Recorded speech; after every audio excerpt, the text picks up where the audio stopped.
SiriusXM keeps truck drivers informed and entertained with coast-to-coast coverage across the U.S. and Canada. Listen to what you love from anywhere on the road with 24/7 ad-free music plus sports, news, talk, and comedy. Hear your favorites on every haul for just $6.06 a month. Sign up at SiriusXMFleet.com.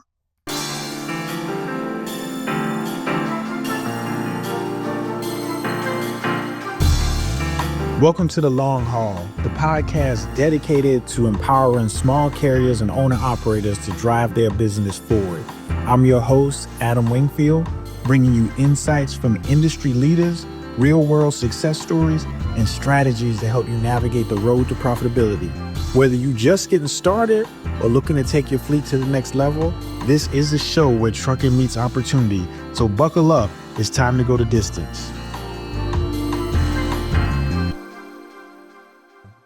Welcome back to The Long Haul, the show where we go beyond the headlines and dig into the real stories, the real strategies, and hear real lessons from the real people out there that's moving the industry forward.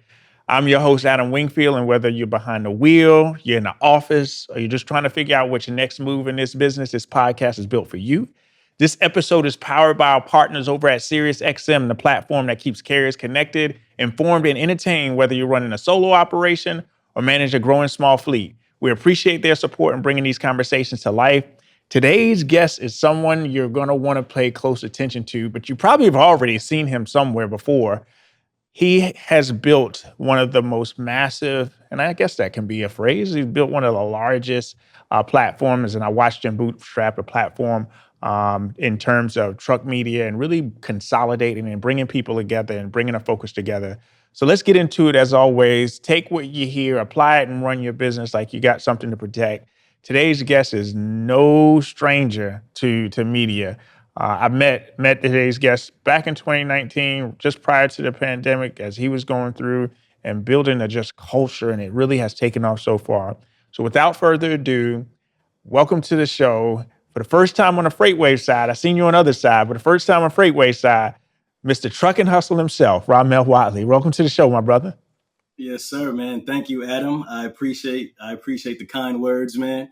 I'm very honored to be here. Congratulations on all your success with this podcast. I see you doing your thing, and I'm excited to see you continue to grow.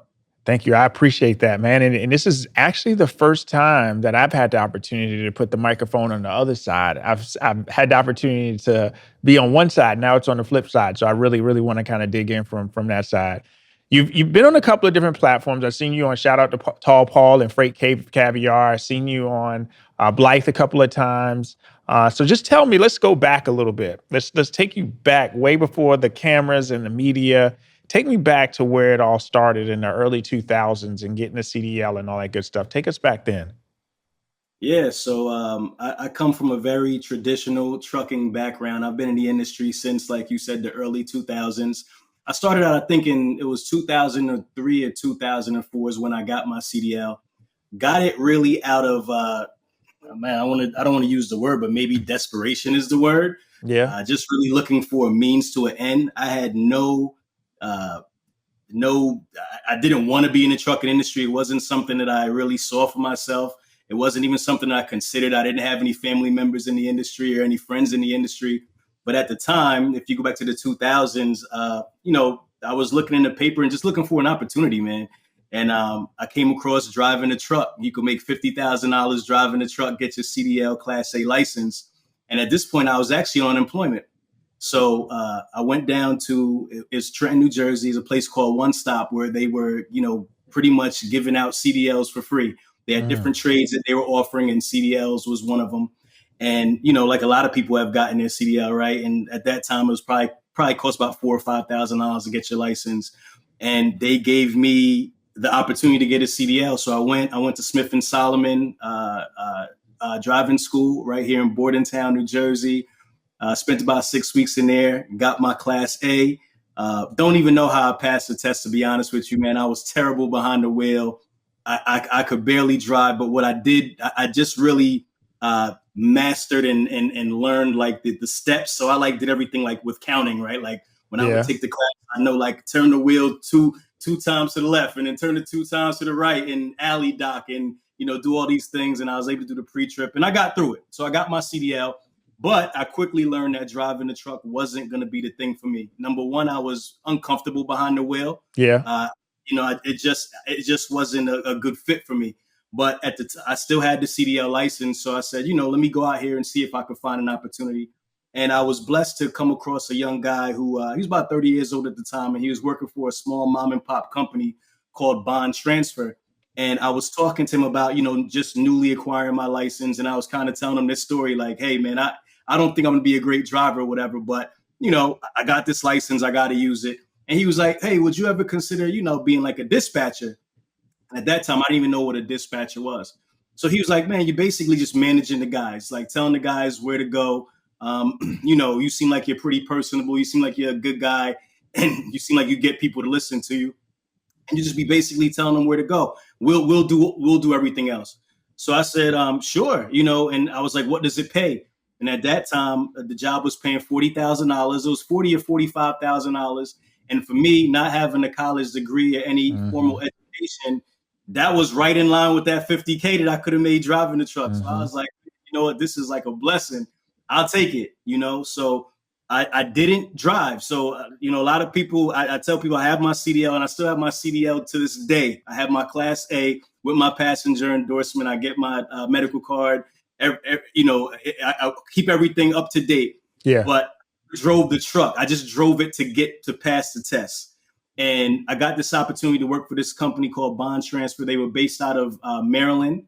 And they actually were domiciled in Cinnaminson, New Jersey, at a place called Ball Plastics. And Ball Plastics made plastic bottles for Pepsi. So what they had an account for Pepsi that would run the plastic bottles from Pepsi from basically Maryland to Maine, like a regional account. And that's kind of how I got started in the industry. I became a dispatcher working for this company. And I just kind of cut my teeth learning about, the operation side of running a trucking business. It was a small business, so everything was very like intimate. I knew the owners personally. I spoke with them every day. And the company was small. They probably had about 50 or 60 trucks. It wasn't too big. And it was cool, man. And at that time, it was like a blessing because it was something that I felt like I discovered something that was kind of like low key and underground, like nobody really knew about, right? Like nobody was talking about trucking in my family or in my circle, but I was able to make a pretty decent salary, like I said, with no formal college education. And a lot of my peers, a lot of my friends, they were making $20,000, $30,000 a year working these salary jobs. And I'm making $40,000, $45,000 with a ton of upside and a ton of opportunity, on the back end of it. So I'm like, man, this is a great industry to be in. And that's how I kind of got my start just in the trucking industry in general. So you went from just, hey, I got my CDL, you know what? I'm just trying to figure this life out. And then I went and just said, you know what, man, went and got this CDL. I can't use it because I really don't like this driving thing. So I'm glad that I had this relationship with this gentleman over at Bond. I was able to figure out a way to become a dispatcher at that point, kind of learn the ropes. And then all of a sudden I got a multi-million-dollar Pepsi account that I'm kind of managing through as well. So what lessons did you learn during your time at that Bond Transfer and that helps you influence you in your business today? And then we'll get to what you do today. But was there a lesson within that? There was a ton of lessons. I think the biggest lesson was learning how to just work with people because it was a new world for me working with drivers. Different world. A different world working with drivers. And I had to just really understand, what made drivers tick, how to communicate with drivers, how to get them to do what I needed them to do, how to influence them in the directions that I needed them to kind of go in. And that's a skill, right? Like you don't just have that, you have to develop that over time. And I think that was probably the biggest lesson because as being able to deal with a driver like that, you have something there, right? Like that, oh, yeah. Everybody can't do that. Right. Yeah. Because there's so many different personalities that you have to manage when you're dealing with drivers, because drivers come from all walks of life. And that's another thing that I learned very early was just that. Right. Like I had like this kind of stereotypical image of what a truck driver was. But when I started working for Bond, I realized that, man, there's drivers who are former doctors, that would, just didn't want to do it anymore for whatever reason and then became truck drivers, and they come from all like different facets of life to drive this truck. Maybe it's just because they want the freedom of the road, or they just want something different, or they still practice in their other disciplines, but they want to do this as well. So it's like, I just really learned that, this world of truck driving, people come from all over the place, and it's all different type of personalities that you're going to deal with. And you have to learn how to just really kind of maneuver through that. Right. So that was probably the biggest lesson I learned, just learning to work with people, work with other men, other women, and be able to kind of, deal with those personalities and still be able to work as a team and have some success in the job. So I say that was probably the biggest thing that I learned, like, off the bat. It's crazy you said that about that misconception piece and the fact that you spent time, kind of learning to become a driver at first. But it's a huge misconception, because if you think about it, and if you really kind of look at it, just like you said, drivers come from all kinds of walks of life, right? And the thing is that a lot of them, at just number one, you spend so much time in solitude outside being behind the cab. There's so much time spent in solitude. They go to and deal with shippers who don't give them the same respect, where, hey, if you look at it, you go to a receiving office, a receptionist might not give you the respect. You deal with, dispatchers, and I'm not saying yourself, but you don't get that necessary respect. But like you said, going through it, and really, I think that, one of the biggest common misconceptions is it's just that they're just the ground floor, and they're going to be treated as such. Then you progressed into something else that was a little bit more interesting. You progressed into the recruiting side. Is that correct? Kind of understand. Walk me through that. What spurred that? For sure. So I'll tell you that story. So I worked with Bond for 4 or 5 years, and then the family, they lost the account. So, like I said, a small mom and pop company. The brothers, it was a second generation business. Their father, I think it was like their fathers, like maybe the father and their uncle had started the business, and then they passed it on to them. And they try to do it as long as they could, but I don't think they were as into it. Like, their heart wasn't in it like the parents were. So, they were just kind of doing it because they had the account, they had the business, and they just kind of ran it as long as they could run it for. And then they end up just going out of business. So when they went out of business, I had a relationship with someone who previously worked at Bond, and they had went over to Ryder. So that's another thing about this industry. This industry, like we say all the time, is very relationship based, right? Like, it's all about who you know in this industry. So I've worked for multiple, trucking companies, and I've never even done an interview, or never even really had to submit a resume, because my name was good and people knew me, and I would always be pulled in from somebody else into another company. Like, anytime I was looking for an opportunity, or somebody was looking for a dispatcher or someone, they call, hey, what you got going on? We need somebody over here. Or if I'm looking for something, hey, what you got going on over there? And they just pull you in. Like, it's a very intimate kind of small circle, right? So, no filling out resumes, no formal interviews or nothing like that. Just, hey, you could do the job. We know you came from such and such. Come on, let's do it, and let's get it going. So I had a relationship with a guy who used to work with me at Bond, and he went over to Ryder. And then when Bond went out of business, immediately, 1 week later, I was working for Ryder. So with Ryder, I was my job title was called a CLS, which is called a Customer Logistics Supervisor, but it's just a fancy term for a dispatcher again. And they had the CVS account. So basically, they were delivering to all the CVS's, regional CVS account. Same kind of thing, like Maryland to Maine. It was based out in Lumberton, New Jersey. So I was there, and Ryder was an eye opener, man, because they did things totally different. So when I worked at Bond, it was very mom and pop. Like, a lot of things just kind of, you just do what you got to do to kind of make things happen, and nobody really is over your head really watching you much. You kind of you make it happen, right? Yeah. However you make it happen is how you make it happen. But Bond had a ton of structure. Ryder had a ton of structure. So, like they say, like, once you come into the Ryder system, they call it being Ryderized, right? Mm-hmm. Like, they call you're Ryderized now, like you bleed that Ryder red. And that's when I really learned about, just processes and systems, and just doing things like the right way, like going over the top, right? Like, driver safety meetings and making sure like, checking logs and editing logs and doing this and like everything was like to the T, because they had to make sure they ran their business and their operation flawlessly, right? Like they're like one of the standards in the industry, and anybody who comes from that system is going to learn how to do things the right way. So I was working for them. We was working for the CVS account, and basically what would happen was CVS is very seasonal, right? So and it's based on like it's a lot of like ups and downs, like seasonal spikes is what they would call it, right? So during like the holidays, like Valentine's Day or Thanksgiving or Christmas, or whenever they have like a large amount of shipments coming in, going to the stores, or deliveries to the store rather, they would need extra drivers, right? So we probably had about maybe 60 or 70 drivers that we kept on the payroll on a regular basis.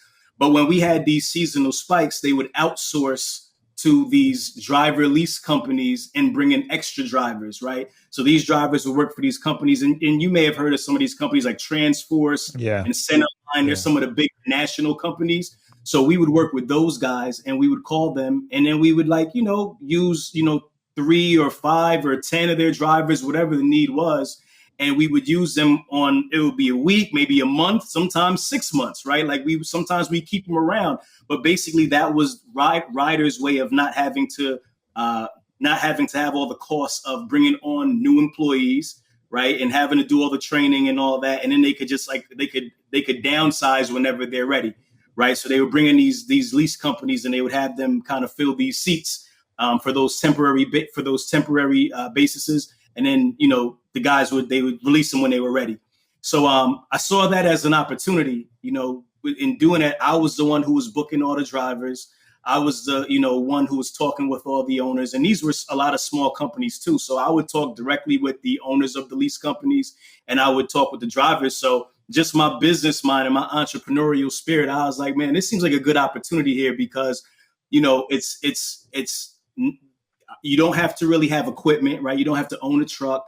You don't even have to have loads per se. You don't even have to have freight, right? All you have to do is manage these drivers, and that's the business model. So I kind of started studying it. I learned more about it, and I would just every time the driver would kind of put in their time card, I would kind of see I'm starting to do the math, and I'm like, how much are you getting paid to do this? And they'd be like, they're paying me like 20, 22. And I'm like, okay, $22. And then I'd talk with the owners. I'm like, how much does Ryder pay you to send a driver? And they're like, like $40 or whatever. Or if they wouldn't tell me, I'd just look at their invoice and see. Like, okay, they charge 40. They're paying the driver 20. There's like some $20 margin here, right? And obviously I knew there was some other costs that I didn't really understand and know about yet. But I knew there was like maybe $20 worth of margin where I could make money on an hourly basis. So I'm like, man, this is a pretty cool business.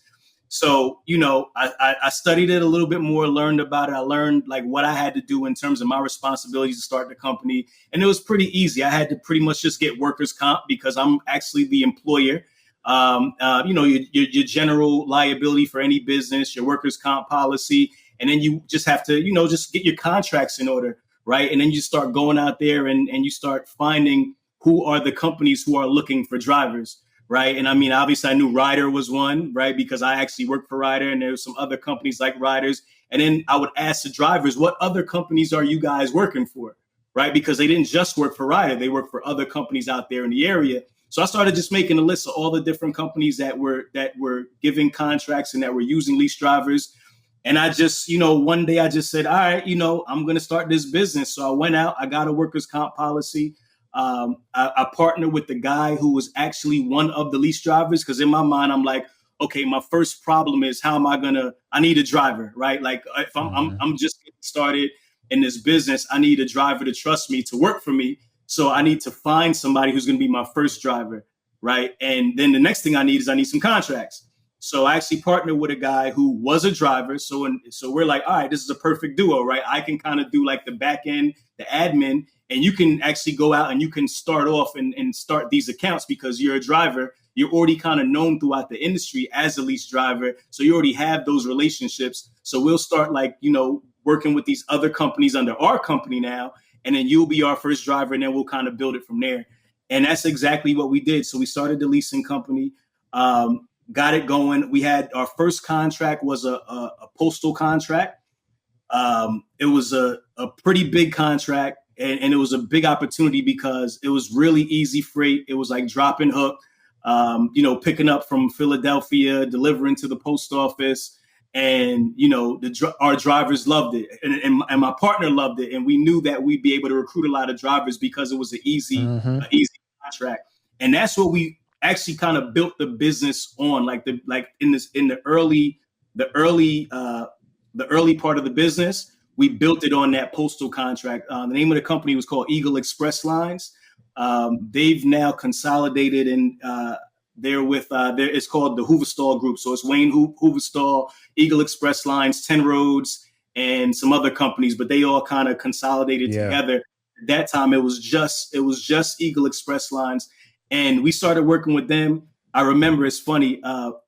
At first, they wouldn't give us a contract. It was real difficult to get a contract with them. We had an inside with one of the dispatchers there, and he would use my partner all the time when he was working for the other lease company.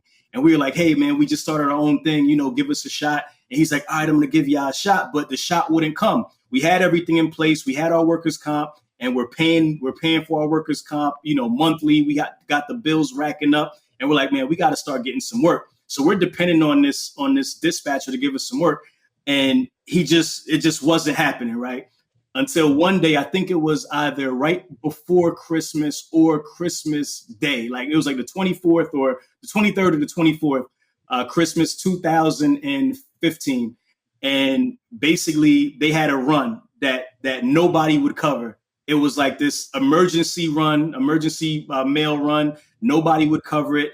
They couldn't get anybody. They called all their lease companies and nobody would do it. Or all their companies that they had lease drivers through, Eagle Express, nobody would do it. And then they called us, and we were like, "Sure, we'll take it."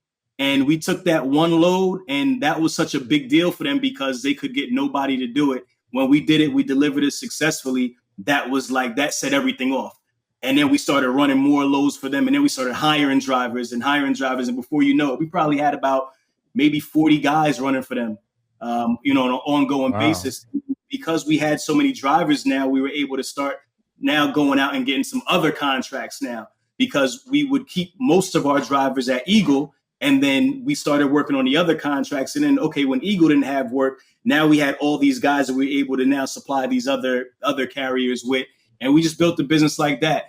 And our first year, we did about 7 figures in revenue. We did like $1.2 million in top line revenue.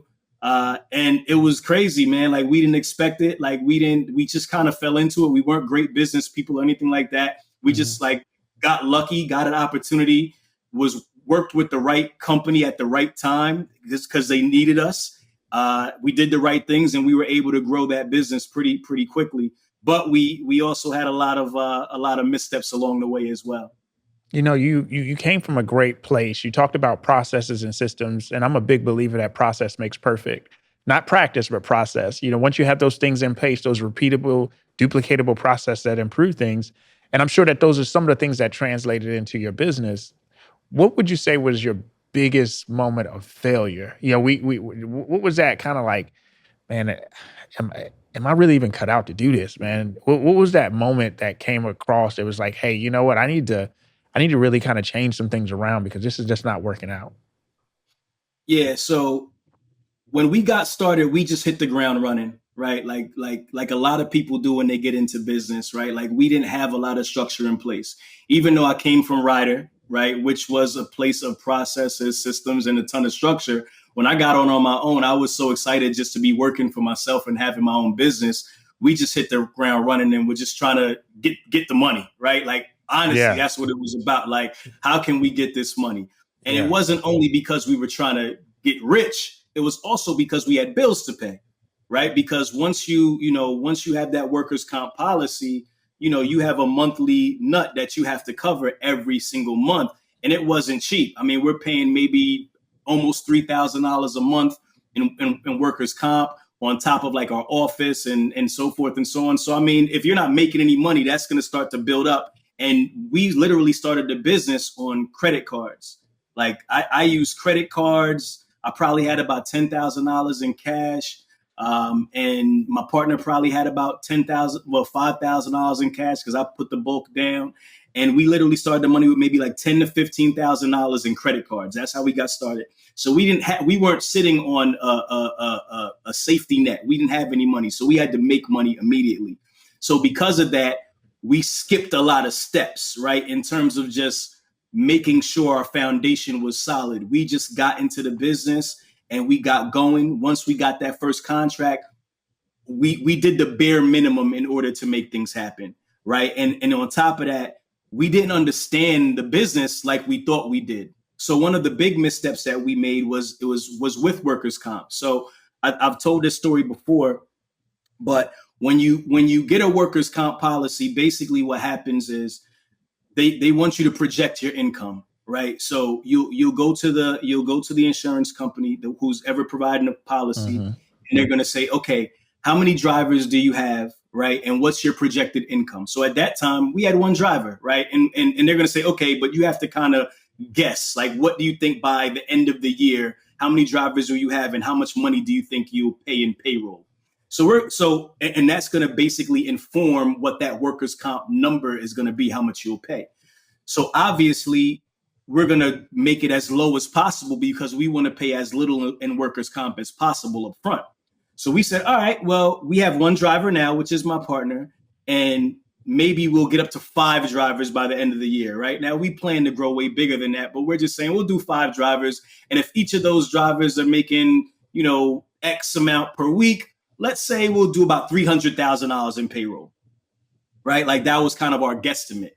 So they take that number, and then what they do is they give you a premium based off of that $300,000 worth of payroll, and you have to pay the class is called truckman. So basically you have to pay 18, at that time it was like 17 something percent for every $100 worth of payroll, right? So for every $100 we pay a driver, we have to put aside $17 to $18, right? And that's going to go to workers' comp. All right.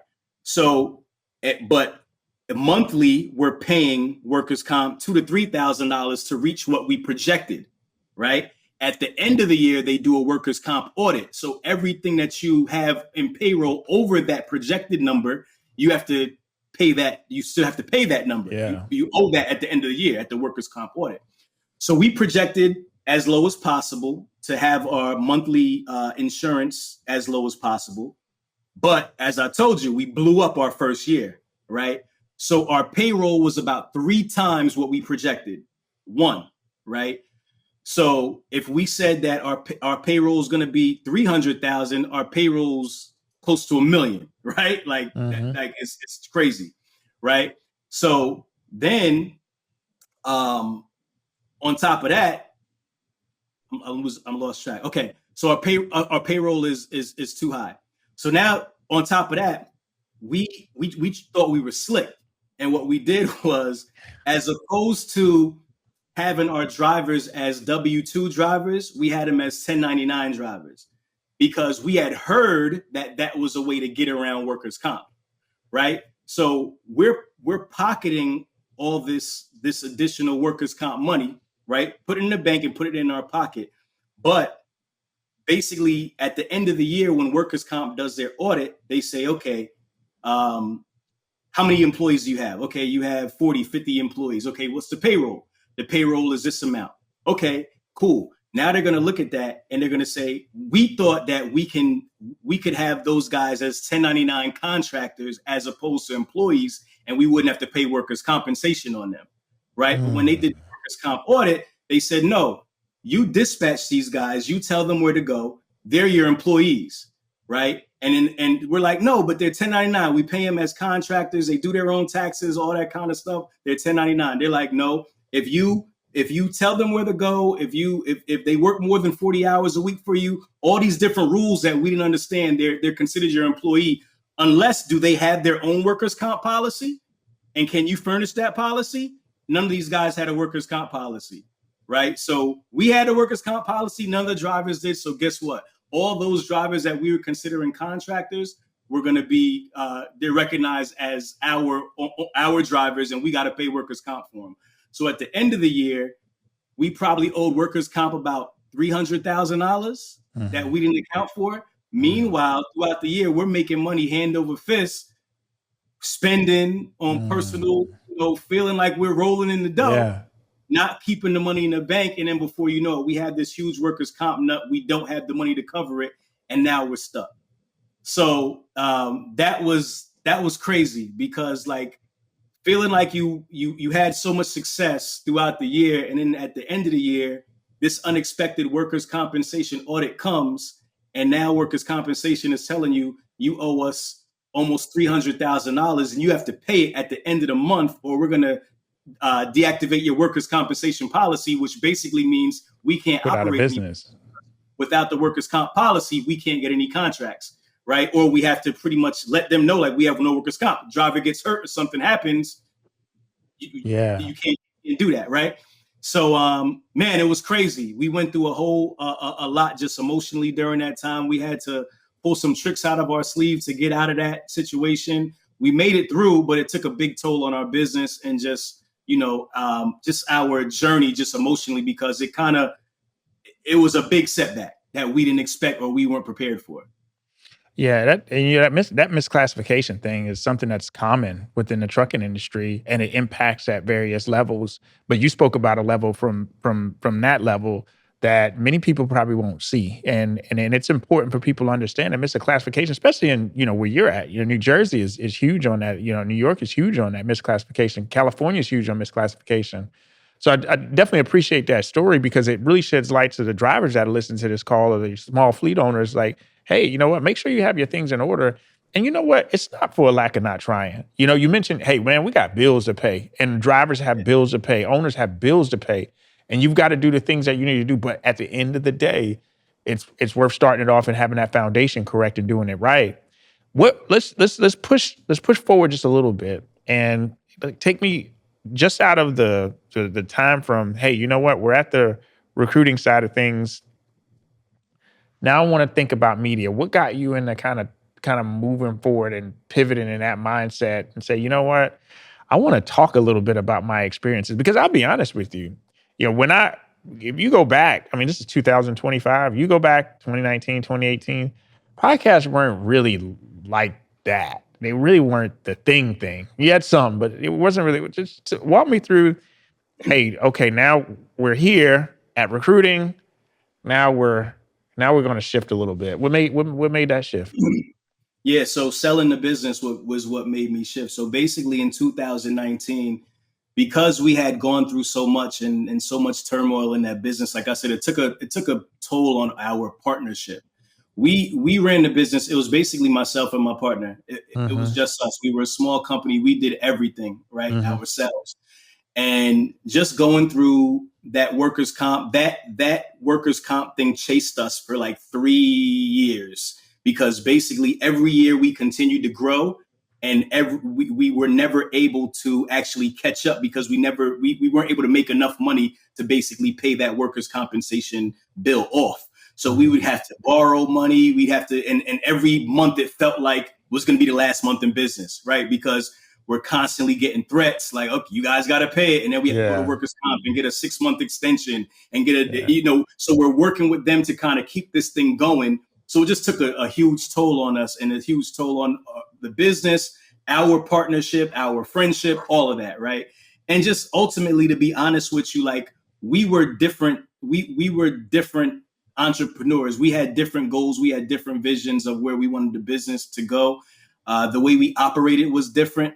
Like, I came from the corporate side, so I wanted to do things the right way. He came from like the let's just get it done side, so he would just get it done to get it done. And there was a lot of times that we would butt heads, right? And things would happen where I'm like, man, you like, that decision could cost us our business. Like, there was one time when we sent a driver, out to Florida who was high on cocaine. You know what I'm saying? Just because we didn't go through the process and look at the drug tests, right? Like, the driver took the drug test. We sent him to work the next day. The drug test came in the day after. And we don't do that. We look at the drug test first to make sure he has a negative result, right? And then we send him out. But because we were rushing, just trying to cover the load, trying to send the drivers out, and I didn't do this, but it's still my company. So I'm still, to blame. It's still my fault. It's still my responsibility. But, we send a driver out, and I mean, this guy, we get his drug test results, and he's high on what, I don't know if he was high then, but he had cocaine in the system. So we might as well be high. So things like that was like, man, like, we're not on the same page. Like, if you would do something like that, like, we're going nowhere fast. You know what I'm saying? So just operationally, we had our differences, and just our goals were different. And I decided, at like our almost fifth year in business, I was like, you know what? I don't think this is going to really work out. Right. And I'm like, it's either me or you, and either you can go or I'll go. Like, I was prepared to go if he wouldn't go. But, I was like, this isn't going to really work out. Let's kind of cut our losses here.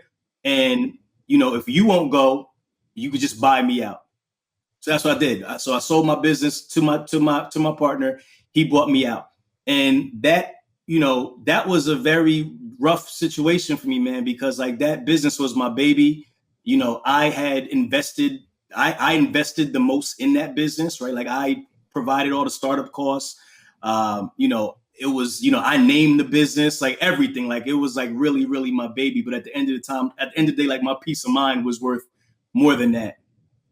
So I decided to let him buy me out. And during that time, I just had some time on my hand, and I just got to reflect. And, one of the things that I just kind of thought about was, man, like, entrepreneurship is just difficult. It's not easy, right? It's tough being an entrepreneur. It's tough starting a business. And I wanted to talk about it. And I always loved the medium of podcasts. Like, I would listen to podcasts all the time, just more so for like self-development and to learn about different things. And like you said, everybody didn't have a podcast at the time.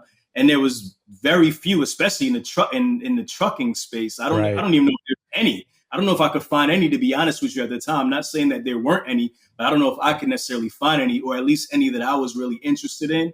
So I was like, I love this podcast medium, and I love entrepreneurship, and I have so much experience in this space of the trucking, transportation, and logistics industry just from being around it for so long. I'd love to start something talking to, entrepreneurs and business owners, and just, honestly, at that time, I didn't even know what my next move was going to be. I was like, maybe I could learn something, that would be like my next business, or talk to somebody and I could, learn about a new opportunity or something like that, that would inspire me to start something new.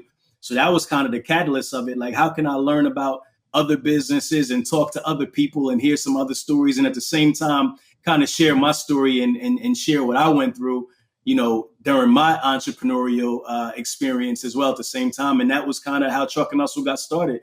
So I reached out. My first episode was a guy named Dante Dean. He actually worked with me at Ryder.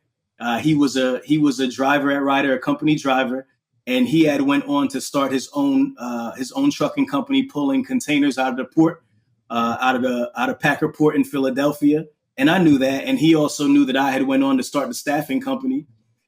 So that podcast was us talking about working together at Ryder, and then his transition into becoming his own boss, becoming a fleet owner. I think he had 2 trucks at the time, and, starting his own business, like just all of the ups and downs and the hurdles in doing that. And at the same time, talking about, my experience and my journey at the same time. And like I said, we came from the same place. So we both started at the same place, but we both grew and started doing our own thing.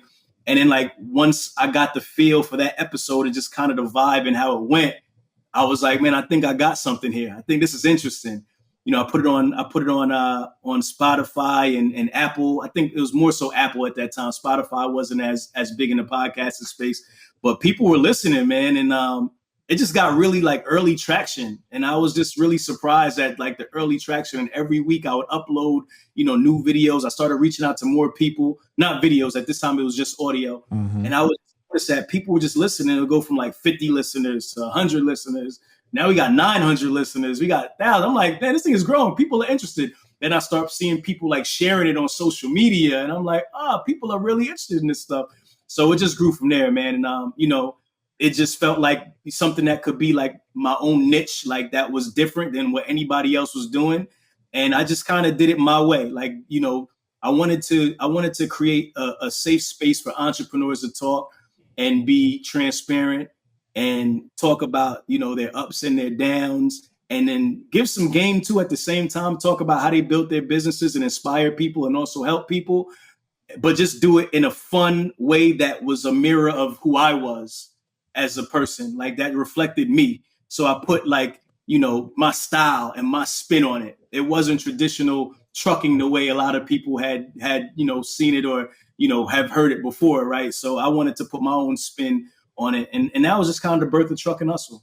The crazy thing is, Rahmel, is that if you go back to 2019, 2020, 2021, just like you talked about it, like Truck and Hustle, whether it was Truck and Hustle Tuesdays, it was a movement. And I'm not gonna say was, because it is a movement. It is a movement. Yeah. But the community rallied around the voices, whether it be voices, hey, you know what? And it could have been related to, that entrepreneurial desire, that burning desire because of COVID, and people really rallied to Truck and Hustle to listen to other stories of people doing things differently within the industry, because everybody's path and their journeys may be different. There's no right or wrong. There are rights and wrongs, so let me don't say it. But everybody has a different path, and they have different path to their results.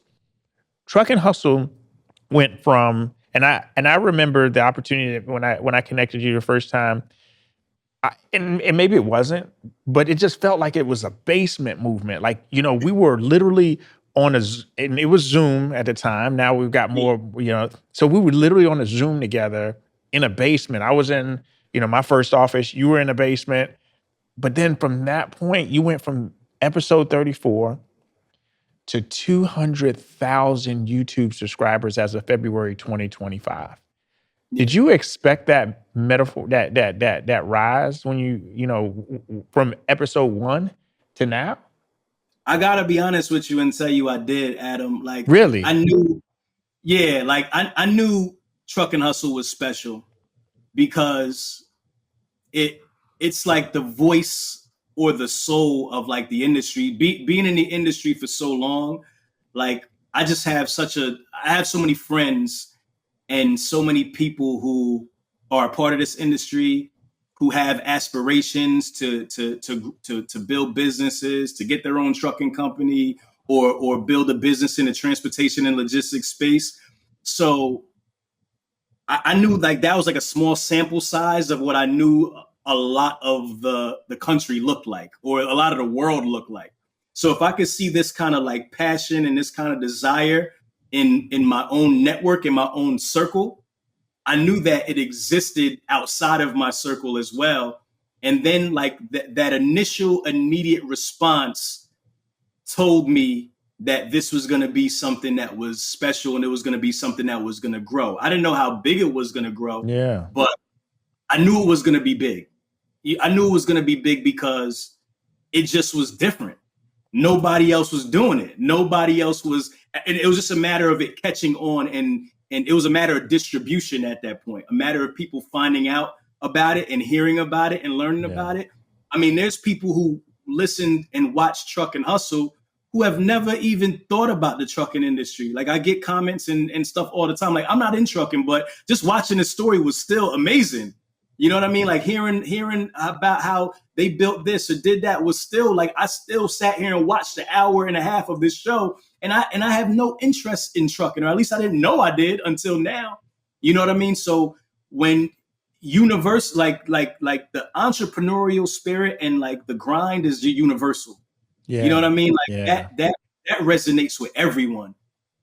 It could have been trucking. It could have been anything else, honestly, because at the heart of it, it's about the trucking and it's about the industry, but it's really about the heart of the entrepreneur. That really is what makes Truck and Hustle what it is. And like you said, those stories, that's what makes it special.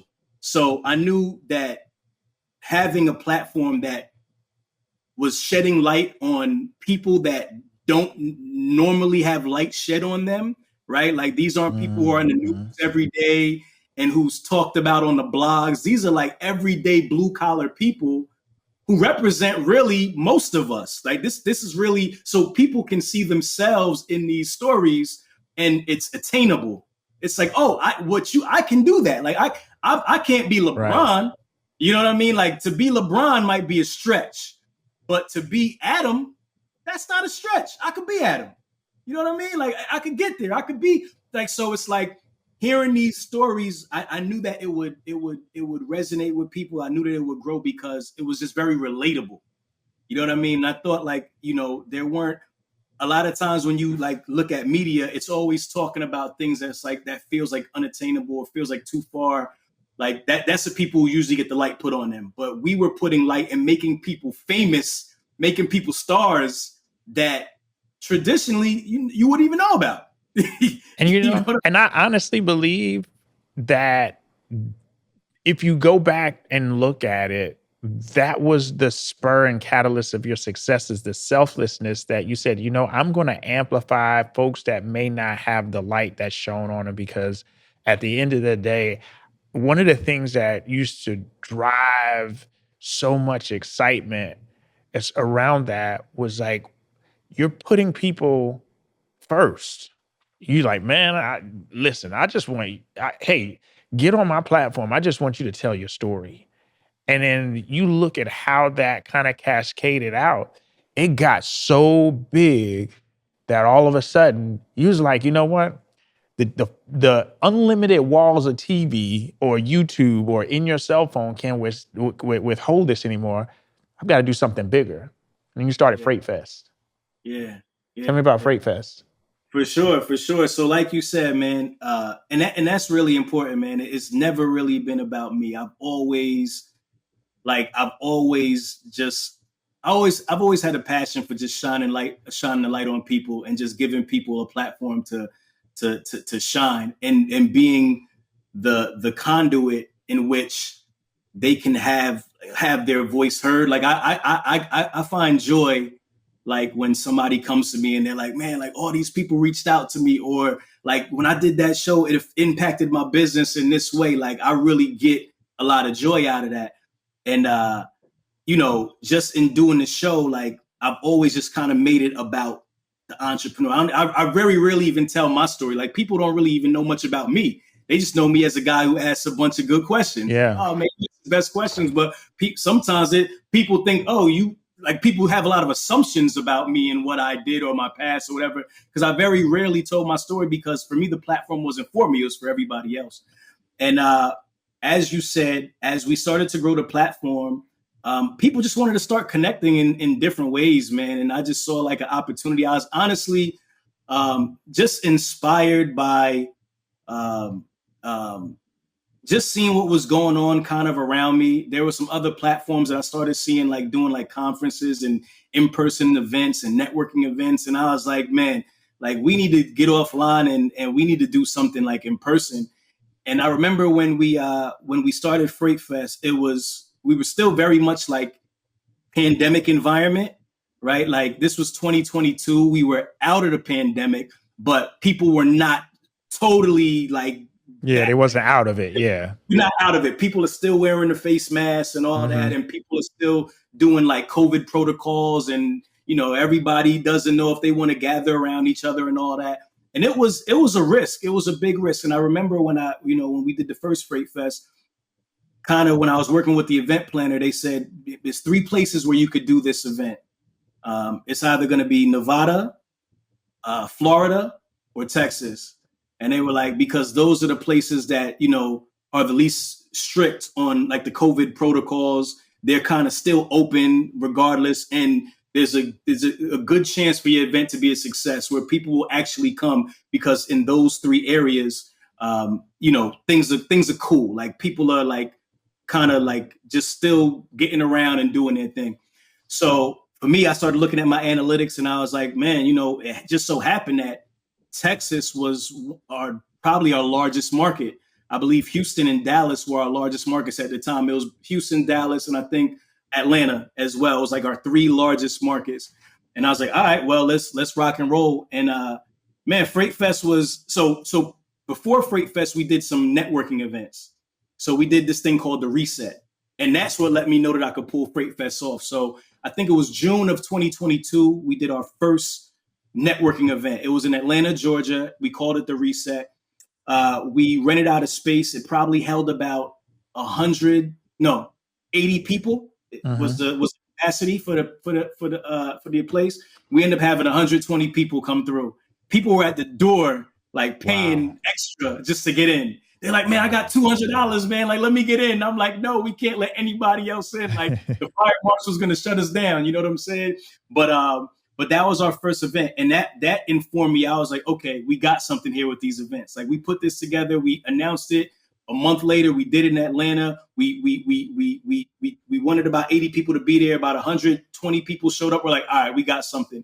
2 months later, we did another one in Houston, Texas. 450 people showed up. So I'm like, man, this is crazy, right? Like, it's just growing, and people, like I said, Houston was one of our biggest markets. We got a bigger venue because what we learned from the last time. We needed more space. We got a bigger venue. 450 people showed up, and then so that was June. The first one was in like May. The second one was in like June, and then I said, you know what, we're gonna do a conference, and started working with the event planners. We booked the venue, Royal Sonesta Hotel, and we did FreightFest, man. It was we had about 750 attendees for our first conference.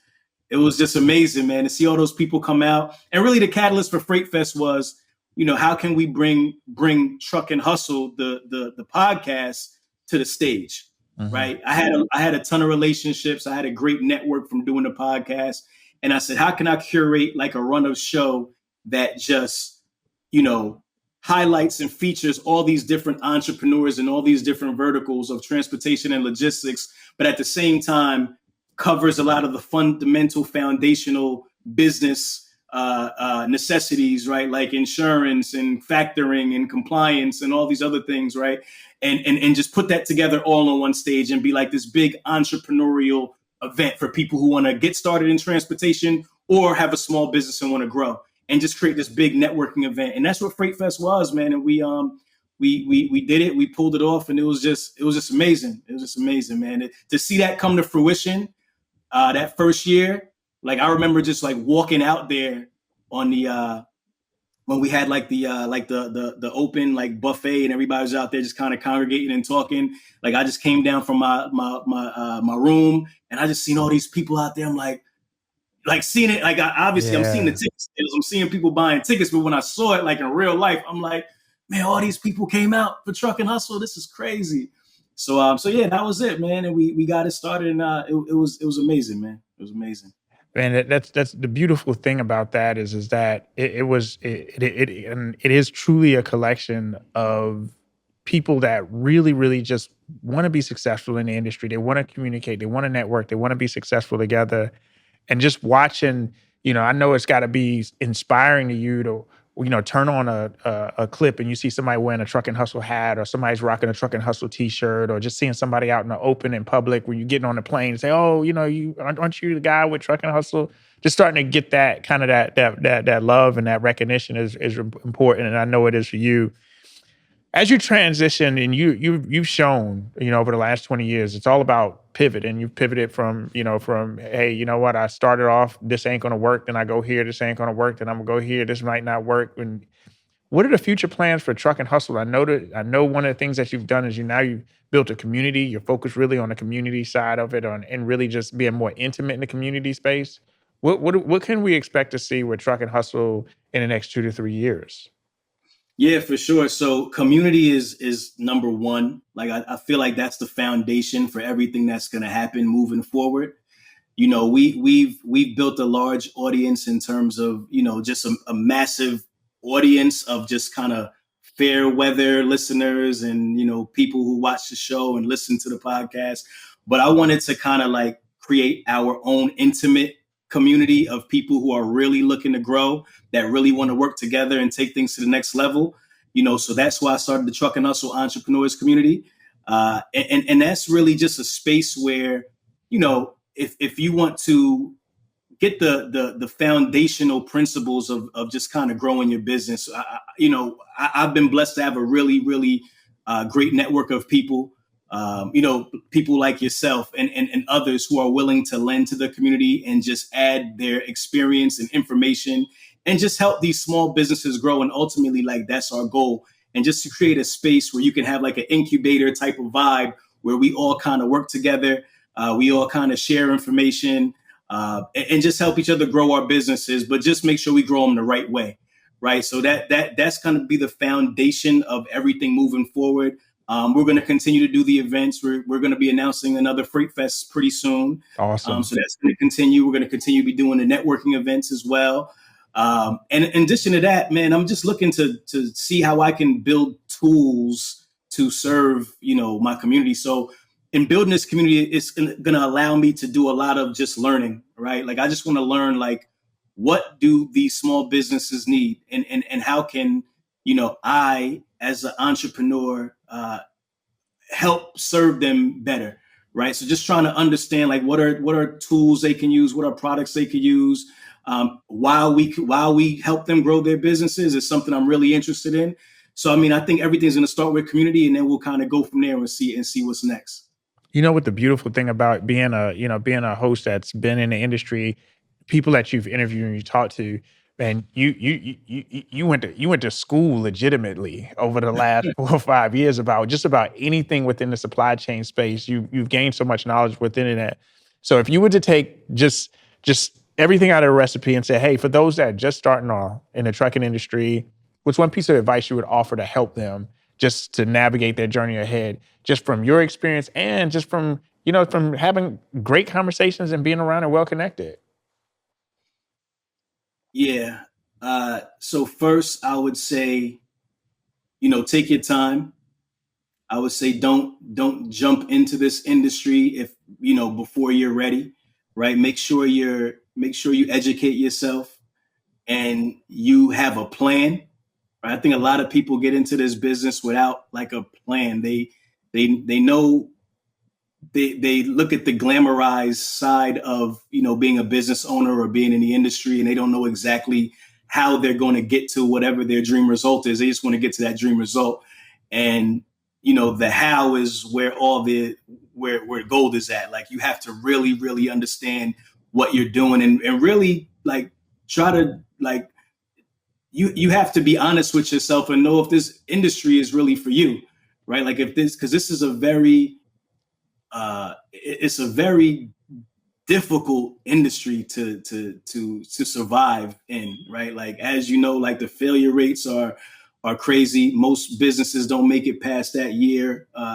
So you have to really, like, talk, have a conversation with yourself, know that this is really what you want, understand really what it's going to take and the dedication that you're going to have to really making this thing happen.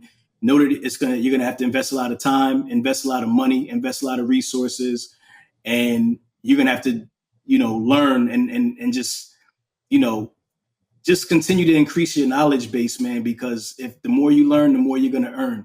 So I think that's the best piece of advice that I could give anybody. It's like, because people come to me all the time, like, I want to get started, I want to do this, I want to do that. And they really don't even know what they want to do. Like, They want to start a trucking company, but they don't know, like, what commodity they want to haul, or they don't know what equipment type they want to get into. They just know that they want to start a trucking company. And it's like, I think that is a result of, a lot of social media and different things that they see kind of out there. And they feel as though, it's easy. Anybody who's been in this industry for any amount of time knows that this industry is not easy at all. This is one of the most complicated, complex industries in the world, right? So, like, if you're getting into it and you think it's going to be like a side hustle, or it's going to be passive income or anything like that, you're kind of starting off on the wrong foot, because this is like, you have to be dedicated to this thing, man, and you have to really, just understand, like, just the basics, safety, compliance, all these things that people just overlook, and because they're chasing the bag, they're not thinking about what really sustains the trucking business. And that's what it is. It's the boring stuff. Unfortunately, it's the boring things that you have to do that's going to keep you in business. So if you're not ready or prepared to take that on, then you may want to think again, but for those who have done the work, who are ready, who do understand what it's going to take, I think you can have a lot of success in this industry, but it's just going to take time, and you have to just be willing to learn, and willing to be adaptable and willing to, just get out there and figure it out, because it's not going to happen overnight. That's right. And you talked about the boring stuff. It's just the basic blocking and tackling. Those are things that doesn't really get all the credit, but those are the things that win the games. And now you have, and as we close out, man, you got one of the largest platforms when it comes down to the trucking community. So maybe I don't need to do this, but I'm gonna do it anyway. Where can listeners connect with you and learn more about Truck and Hustle and your upcoming events? Yeah, so you can connect with me directly. I'm most active on LinkedIn. So just connect with me, Rahmel, Rahmel Wattley, Wattley on LinkedIn. And in terms of Truck and Hustle, you can just Google. I mean, we're everywhere. So, I mean, you go to truckandhustle.com, TRUCKN, the letter N, hustle, HUSTLE.com. You can obviously check us out on YouTube at Truck and Hustle. Check us out on Instagram, Facebook, TikTok. We're all across all social media. And anything we have going on, we'll be announcing it, on all of our platforms. So just continue to follow us, continue to support what we do, because we're very community based, and we're all about just putting out information, to just help, man. We just want to help, and we just want to get the information out there. And we just appreciate the support, because we couldn't have done it without the community. I tell people all the time, Truck and Hustle is nothing without the people who lend, their knowledge and their stories to the platform. Those are the people who really built this platform. We're a network of networks. So that's what made us grow and become so successful. So I'm just grateful that people are willing and have trusted me with telling their stories, have trusted the platform, trusted our vision, and continue to trust our vision. And, it's something special, man. I want to continue to be a good steward of the blessing that we have in this with this platform. So. And that you're an exceptional student, a steward of the platform, and you certainly have done really well by the community. So I definitely appreciate what you do for the audience. You've connected the dots and making the industry have that spotlight that it hasn't had. So we definitely appreciate you on that. And that wraps up today's episode. Rahmel, it's been such a pleasure. I appreciate you joining us on the show today. Listen, what you took away from today's show was the ability to pivot, understanding the importance of processes, and then understanding, hey, this journey may not be for me, but there might be another journey on the other side. So thank you for tuning in to today's episode powered by SiriusXM Radio. Listen, I'm excited to look forward to your journeys and your success this week. But until the next time, keep it safe and be smart. Have a good one. See you in the next episode.